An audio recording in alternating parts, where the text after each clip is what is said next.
Here are the top deadliest FBI double agents in spy history, starting with the notorious and heading straight for the absolutely devastating. Robert Hanssen. Imagine being one of the most trusted protectors of your country's secrets, only to betray everything for cash and diamonds. This is the chilling reality of Robert Hanssen, the FBI agent who sold US secrets to the Soviets. The Department of Justice described his espionage as possibly the worst intelligence disaster in US history. You could say he took working remotely to a whole new level. Born into a strict and challenging family environment in Chicago, Hanssen's path was anything but ordinary. From a young police investigator to joining the ranks of the FBI, his early life hinted at nothing of the double life that he would lead. Little did anyone know, Hanssen was about to redefine family drama and work-life balance for spies everywhere.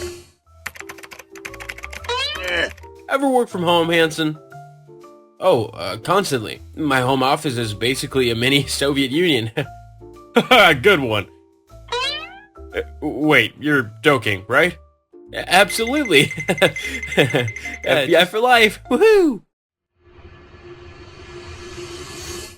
In 1979, Hanssen first reached out to Soviet intelligence, offering secrets for cash.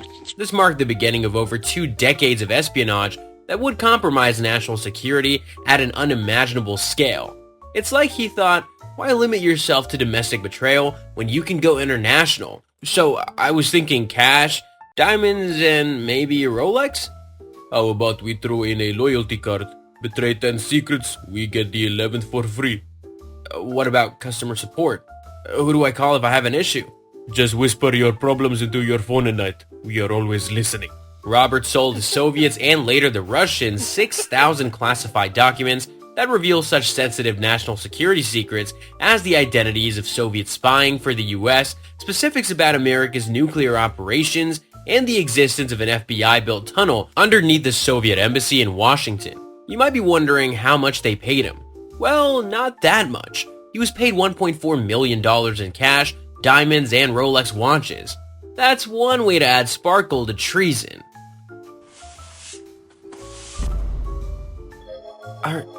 Are these diamonds? And why is there a Rolex in the cookie jar?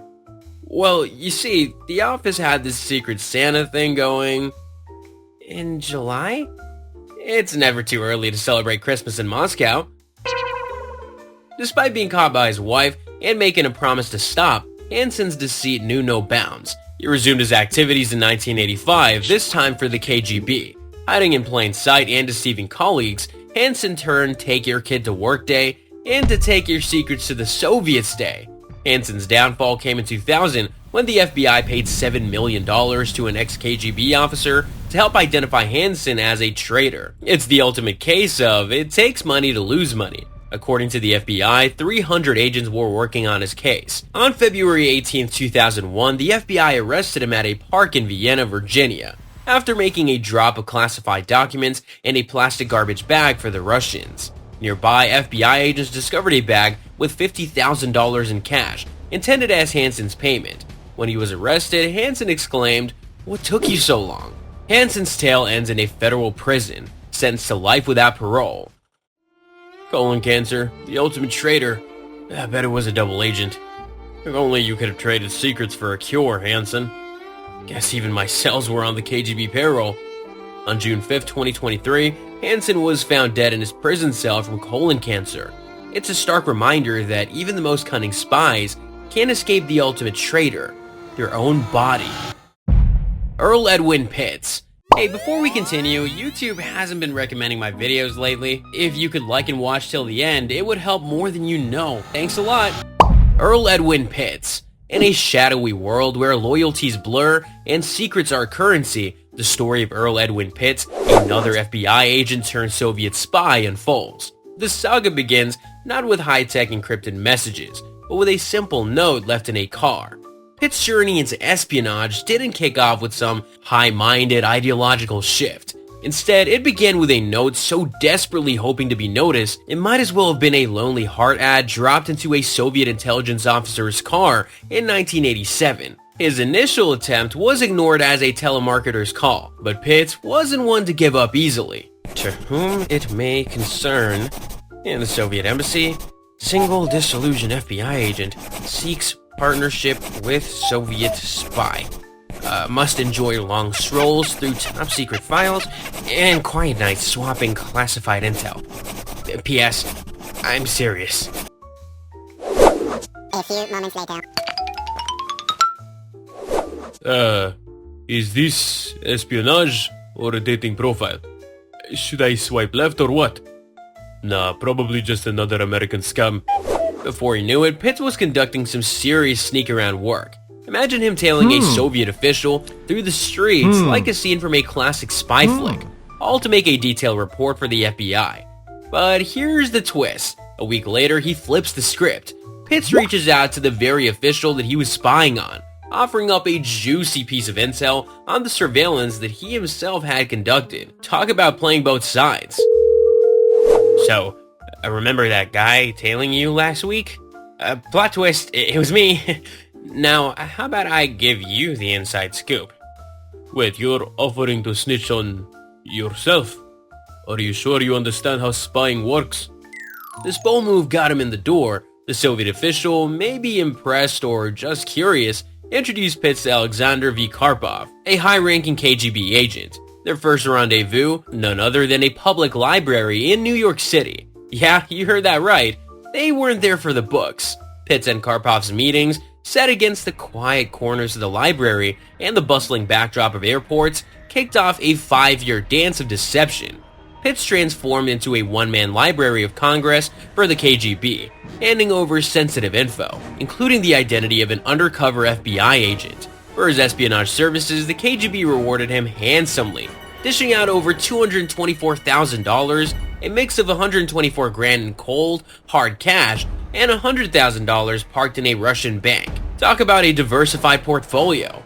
As the FBI sniffed out a mole, they set up a sting operation that was more elaborate than a surprise birthday party, weaving a web of deception for 16 long months and pouring nearly $1 million into the act. This high-stakes game would lead to Pitts' dramatic fall from grace. Pitts' sudden lavish lifestyle and an encounter too suspicious for even a soap opera plotline led to an investigation, unraveling a web of lies. Arrested in 1996, Pitts faced the music, pleading guilty and receiving a 27-year sentence and a twist ending that left him with more than enough time to pen his memoirs. In hindsight, maybe the lavish lifestyle was a bit much. You think? What gave it away? A new car every month or the diamond-studded shoelaces? Probably the golden toilet seat. That was a step too far. The real kicker? During his debriefings, Pitts dropped hints about another mole lurking within the FBI, Robert Hanssen. Yet this nugget of info got lost in the shuffle, dismissed like a forgettable plot hole, until Hanssen's own dramatic downfall years later. Richard W. Miller. Picture Los Angeles during the Cold War in the 1980s. Not just the land of Hollywood dreams, but also the backdrop for a spy story mixed with a bit of romance gone wrong. This story stars Richard W. Miller, an FBI agent who loved a good love story, especially one that ended with a splash of betrayal. Miller made history as the first FBI agent charged and found guilty of spying, turning the FBI's rule of don't mix work with pleasure into a real-life cautionary tale. Then there's Svetlana Ogorodnikov, who came from the Soviet Union with a backstory as complex as any spy movie character. She ran a film series that was really just a cover for her main gig, playing matchmaker for espionage. Their affair started off all business-like, but quickly turned into secret meetups and hushed conversations in Malibu and Westwood. These weren't your average date nights, unless your idea of romance includes trading classified documents over candlelight. So, what's on the movie menu tonight? From Russia with Love? Or like The Spy Who Loved Me. Seems fitting for us, no? I'm more of a Catch Me If You Can fan. Feels like I'm living it. Oh, Richard. In August 1984, Svetlana played her hand, convincing Miller to sell out his country for a pot of gold and cash, making the age-old saying, all is fair in love and war, a little too literal. Their road trip to San Francisco was no ordinary vacation, but a pivotal point of no return. They say what happens in Vegas stays in Vegas, but what about San Francisco? In our case, what happens in San Francisco ends up in Moscow. and possibly in your performance review. Under the potent mix of alcohol and love, Miller might as well have been the leading man in his tragic love story, offering up FBI secrets as if they were part of a twisted love token. Near the Soviet consulate, Svetlana took Miller's documents inside, sealing their fate. The FBI, sensing something was amiss with Miller's sudden change from loyal agent to lovesick traitor, started spying on him. Miller's clumsy attempt to play the role of a double agent was about as subtle as a sitcom laugh track, speeding up his inevitable downfall. In 1984, at 47, after 20 years with the FBI, Miller got caught.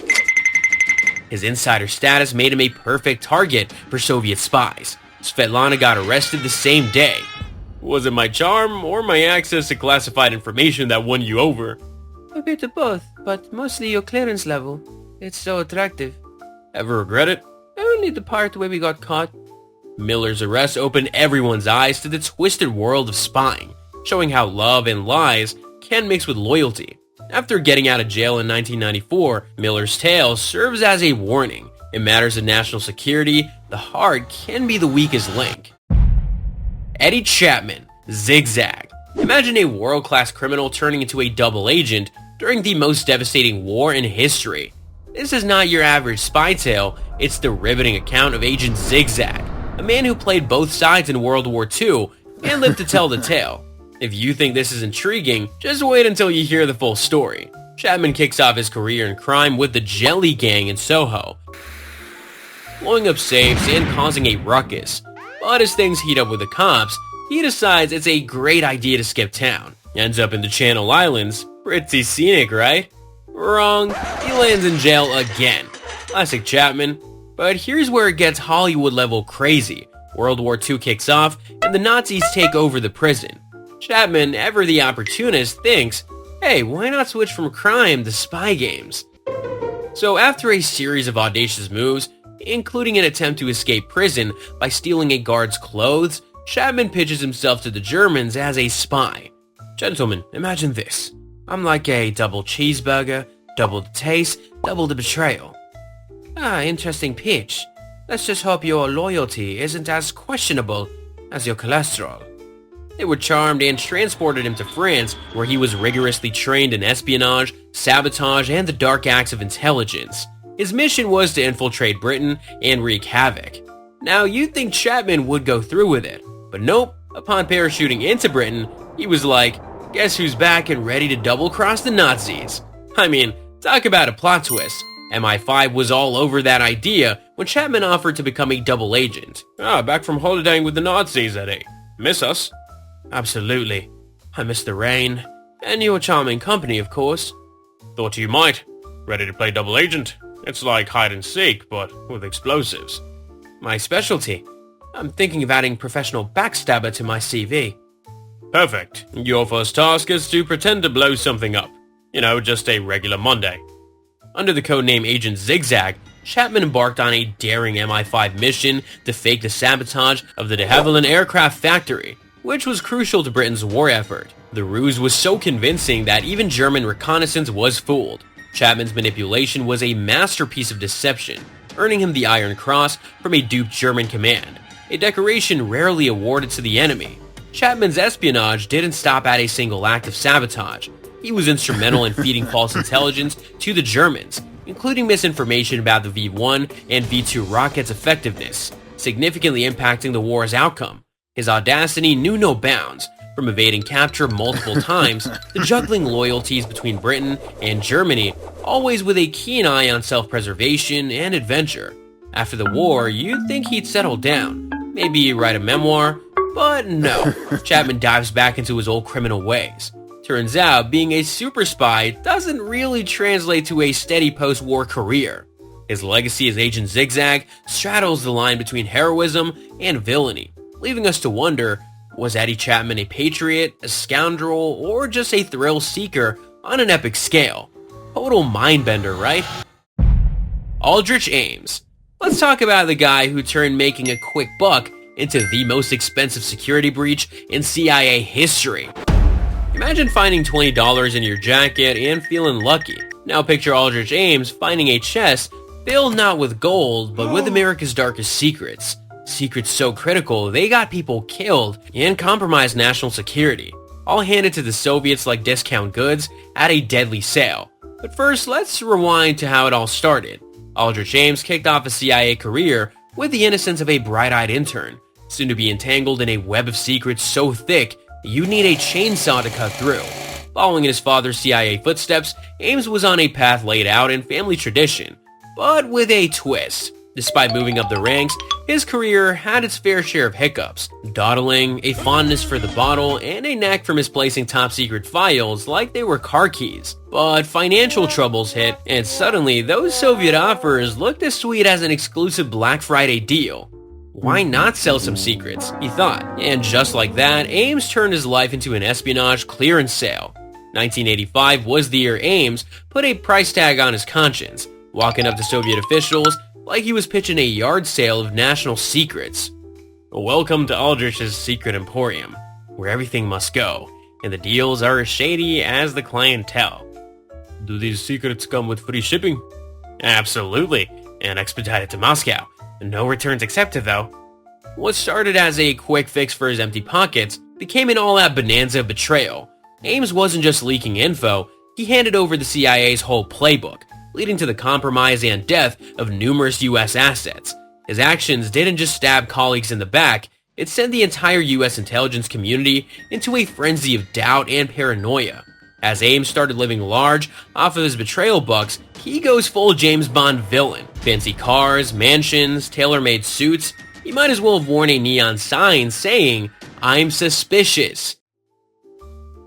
What's the point of being a double agent if you can't enjoy it? I think I'll buy another sports car. Another one? What happened? Did the last one get lonely? And of course, the CIA noticed the not-so-subtle hints. A mole hunt began, sparking one of the fiercest investigations the agency had ever seen. It was only a matter of time before they connected the dots, leading to Ames's spectacular downfall. We're looking for inconsistencies in finances, extravagant spending. What? Like buying 2-ply toilet paper instead of one? Guilty as charged. More like suddenly affording a mansion on a government salary, Ames. The climax of Ames's spy drama hit in 1994 when he got nabbed, turning his confession into a grim tale of greed. His escapades led to the deaths of at least 10 CIA operatives, stamping him as one of the most destructive double agents in US history. Ames landed himself a life sentence, leaving a legacy that's more of a warning. This is what happens when money does the talking, and how not to climb the career ladder in intelligence. Dmitri Polyakov. Alright, now here's a classic case of being so fed up with your bosses that you decide to become a double agent. Not because you hate your country, but because you think the top brass are messing everything up. Meet Dmitri Polyakov, a guy who basically said, "Enough of this nonsense," and turned to the FBI and CIA to spill the tea on his Soviet comrades. Why? Partly because his son couldn't get proper polio treatment due to bureaucratic BS. If that's not a plot twist, what is? If I have to fill out one more form to get my son some aspirin, I'm selling some secrets to the Americans. That's a bit drastic, honey. Well, I see it as therapy for my extreme paperwork allergy.